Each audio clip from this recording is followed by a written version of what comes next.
শ্রাবণ মাসের সোমবারগুলো বন্ধ থাকে, 40 টাকা পিস হিসাবে এখানে বিক্রি হয়। চলে আসার পরে এখন কি করব, মানে নিজের একটা কিছু করি। ভালো আছে। জয় বাবা স্টল 12 বছর। আপনারাই কি প্রথম এই বালুরঘাটে কাবাব স্টার্ট করেছেন? বালুরঘাটে স্ট্রিট ফুড স্ট্রিটে আমি ফার্স্ট। এখন কাবাবের মধ্যে রেশমি কাবাব, টাংরি কাবাব, তন্দুরি চিকেনের লেগ পিস, হরিয়ালি কাবাব। দীর্ঘদিন বাইরে ছিলাম, বাড়িতে চলে আসার পরে এখন কি করব, মানে নিজের একটা কিছু করি। আমি মুম্বাই ছিলাম, পুনাতে ছিলাম, গোয়াতে ছিলাম, উটিতে। চলে এসেছি ফলোয়ারের রেকমেন্ডেশনে জয় হওয়া এই স্টলে। বালুরঘাটে কিন্তু ওনারাই প্রথম এরকম রাস্তায় দাঁড়িয়ে খাবার দাবার স্টার্ট করেছেন। আগে কিন্তু বালুরঘাটে সেই চলটাই ছিল না। এই যে এই চিকেন ললিপপ, এটা কিন্তু ফ্রাইড চিকেন ললিপপ, আর এর দাম পড়ছে 20 টাকা। এখানে কিন্তু মেও আর তার সঙ্গে একটা সস দিয়ে সার্ভ করেছে। ব্যাটারটা যেটা দিয়েছে একদম ফ্লাফি ব্যাটার, আর ভিতরে চিকেনটা কিন্তু বেশ জুসি। চিকেনের মধ্যে জুসিনেসটা পুরো রয়েছে। নর্মালি চিকেন ফ্রাই করলে কিন্তু জুসিনেস থাকে না, এখানে কিন্তু জুসিনেসটা একদম রয়েছে। যেহেতু চিকেন ললিপপটাকে আবার ব্যাটারে ফ্রাই করা হয়েছে, মানে ব্যাটার ফ্রাই টাইপের লাগছে, বেশ ভালো খেতে, টেস্টি।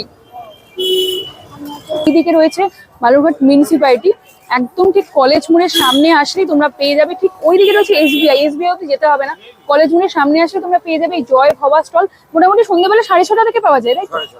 6:30 থেকে মোটামুটি সন্ধ্যেবেলা পাওয়া যায়। আর শ্রাবণ মাসের সোমবারগুলো বন্ধ থাকে। আর কোন দিন বন্ধ থাকে? শনিবার। আচ্ছা, শনিবার দিন যেহেতু আমরাও নিরামিষ খাই, তো শনিবার দিন বন্ধ থাকছে। এখন যাচ্ছে তন্দুরি রুটি ভাট্টিতে। আচ্ছা, আপনার এখানে রেশমির কি দাম আছে? 40 টাকা পার পিস। এটা রেশমি, তাই তো? তো এর সঙ্গে কিন্তু মেও, তার সঙ্গে গ্রিন চাটনি, স্যালাড, তার সঙ্গে এটা সম্ভবত শেজওয়ান চাটনি দিয়ে সার্ভ করা হয়েছে, একদম এগলেস মেও। তো এখানে কিন্তু রেশমি কাবাবের দাম পড়ছে 40 টাকা পিস হিসাবে এখানে বিক্রি হয়। তো এক পিসের দাম পড়ছে 40 টাকা।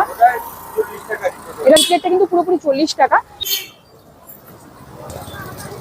ভালো খেতে, বেশ জুসি, জাস্ট মুখে দিলাম মিলিয়ে গেল, মানে এত সুন্দর টেস্টি। আর একদম চিকেনের যে জুসিনেসটা রয়েছে তার জন্য আরো বেশি ভালো লাগছে। বিশাল ঝাল না, বাচ্চারা কিন্তু ইজিলি খেতে পারবে, এই জন্যই কিন্তু এই দোকানে এত নাম।